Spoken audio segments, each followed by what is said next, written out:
It's good to speak with you again, Per. It's been a while since we did our last interview. And today I'm looking forward to hearing your views on unsolved problems in freight transport, climbing the three mountaintops of real-time data. Before we start, can you provide a brief background of yourself? I'm a Ph.D. in freight transport and logistics. I work at a technical university called Chalmers University in Gothenburg, Sweden. I do research on the digitalization of the freight industry, and I'm also doing a lot of teaching in advanced master and postgraduate level of freight transport logistics and ITS, Intelligent Transport Systems. Thank you. So what are the unsolved problems in freight transport? Well, the unsolved problems, or the unhandled problems, more likely, is that the freight transport industry, due to a number of reasons, is a very reactive industry. It doesn't take initiatives unless someone forces them to do it. And one of the main reasons behind this is, of course, that this is a high capital investment, low margin industry where you need a high turnover in order to make money, because in Europe, at least, when a haulage company has a profit margin of 2%, they're really good. They don't have these kind of money to freestyle in research and development that other industries may have. So this has made the freight industry very cautious in how they treat new ideas and how they adapt to new concepts and changing environmental parameters. One example of this is that the transportation system we have today is very much based upon standardization. It's based on hard coding decisions, hard coding rules, so that we sort packages according to zip code. We divide cities into zones. We have fixed timetables, fixed routes, etc., etc. All of these actions are to prevent decisions being made in real time. Because decisions made in real time or close to real time in an operational setting in the freight industry, they are almost always badly informed and probably suboptimal. So the freight industry loves planning, and it loves to put things into motion and to see the plan carried out. The problem here is, and these are the unsolved problems, that things happen in real time that these systems cannot handle. And the way they try to handle them is by allocating more capacity than they actually would need, allocate time than they would actually need, and not utilizing the resources to the way that they could theoretically be utilized. So these are the problems. And are there any other reasons why these problems exist? Yeah, I think that one reason, and I'm not saying this is a bad system, by the way. This is how the system has been working, and the last 50 years since the freight container was introduced, we've seen a tremendous growth of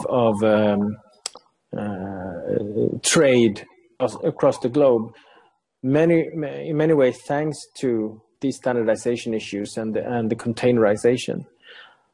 But what we all also can see is that as soon as you standardize something, you force the variance or the long tail, if you may. You force the long tail into very few standardized services like container transport, pallet, courier transport, and so on, where the industry naturally wants to force large volumes into these standardized services, thereby creating a long tail of specialized services with very low volumes. And there's much business to be done in this long tail if you just can mass customize your services. And the transport industry is not very good at that. So can you talk some about how the problem can be solved?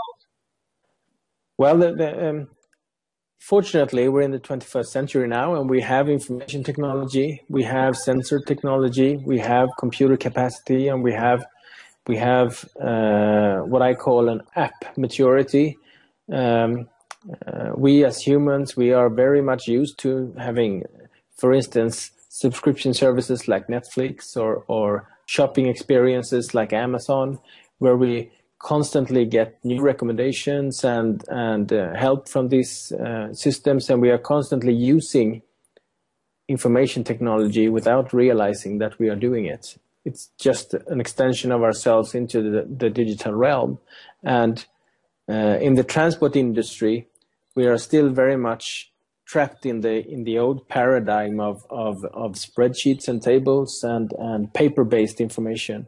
So what the freight industry needs is to do what, in many ways, the passenger transport industry already has done, is to move into the digital realm.